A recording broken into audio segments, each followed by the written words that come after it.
Bom dia, boa tarde, boa noite. Eu vou contar para vocês de quando eu encontrei Jesus.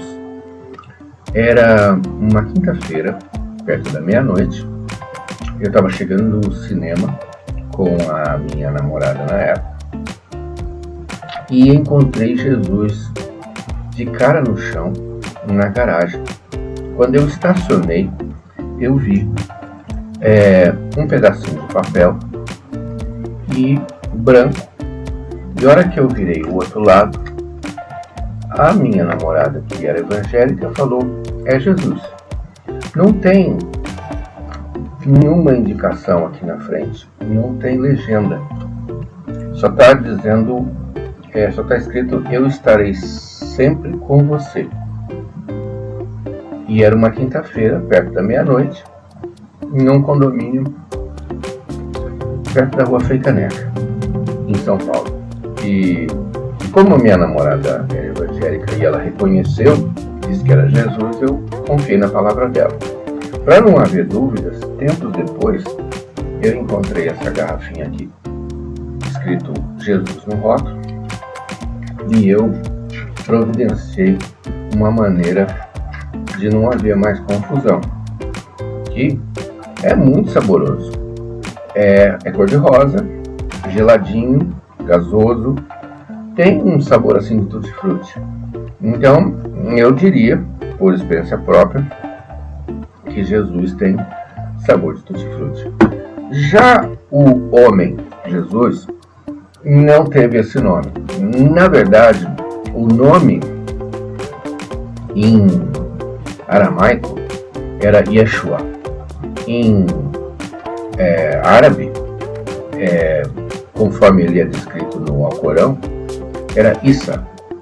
E foi com esse nome que ele foi sepultado na Caxemira, no norte da Índia. Tem um túmulo lá atribuído a Isa, um pregador, um profeta que teria peregrinado até o norte da Índia. Talvez tenha se encontrado com Siddhartha Gautama, o Buda, e tem um túmulo lá com o nome dele. Mas, em grego, o nome dele virou Jesus. Tanto é que os primeiros seguidores de Isa, ou Yeshua, ou Yeshua, enfim, desse cara aí, eles se reconheciam pelo símbolo de um peixe, porque ele tinha essa fama de ter multiplicado peixes, ele ter feito com que os pescadores voltassem às águas e tentassem de novo, jogava a rede, a tarrafa, que ele ia garantir que dali saía peixe que eles não estavam conseguindo antes. Além disso, o simbolismo do peixe significa que ele era um pescador. Ele pescava seres humanos, almas, ele pescava pessoas, arrebanhava pessoas com a rede dele. E em grego, língua que as pessoas escreveram os evangelhos segundo Lucas, Mateus, João, foram escritos em grego. E a palavra ikts, que em grego quer dizer peixe, era escrita no meio de um símbolo de um peixe, sendo que cada uma das letras de ikts formam a frase Jesus Christos Theos Ios Soter, que é Jesus Cristo, Filho de Deus Salvador.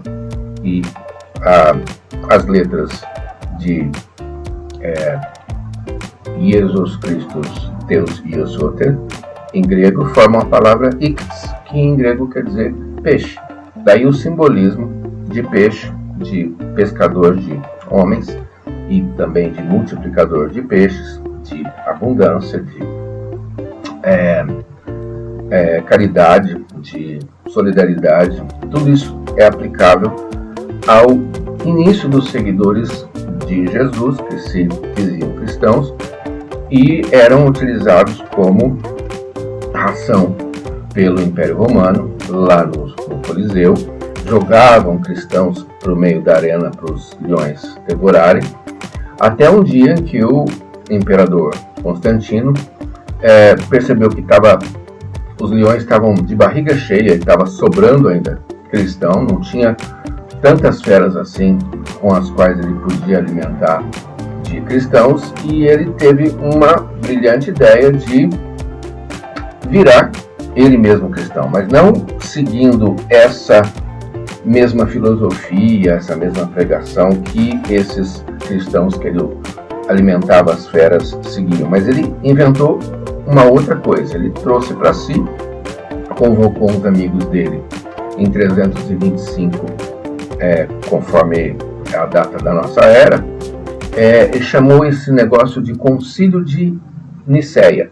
E esses amigos dele são religiosos da época, mas tudo assim com o imperador, criaram o que hoje a gente conhece como Bíblia, juntando pedaços do Torá, que é um livro sagrado judaico, que colocaram o nome de Velho Testamento, e inventaram todos os outros livros que a gente conhece como Novo Testamento, à conveniência do imperador Constantino. Visão de uma luz, o sol brilhou no rosto dele e ele viu o formato de uma cruz. Essa é a lenda que reza. E ele estava no meio de uma batalha e estava perdendo.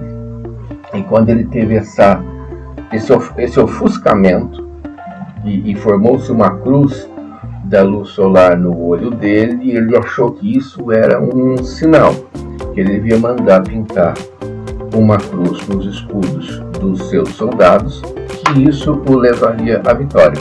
E deu certo. No dia seguinte, na batalha, todos os soldados dele com cruz pintadas no escudo saíram vencedores, e ele achou que era isso que precisava, que aquele símbolo da cruz era poderoso e ele venceria batalhas com isso, e se tornou um logotipo famoso no mundo inteiro. De longe você avista uma cruz no alto de uma construção ou um M amarelo, o logotipo do McDonald's. Eles concorrem entre si.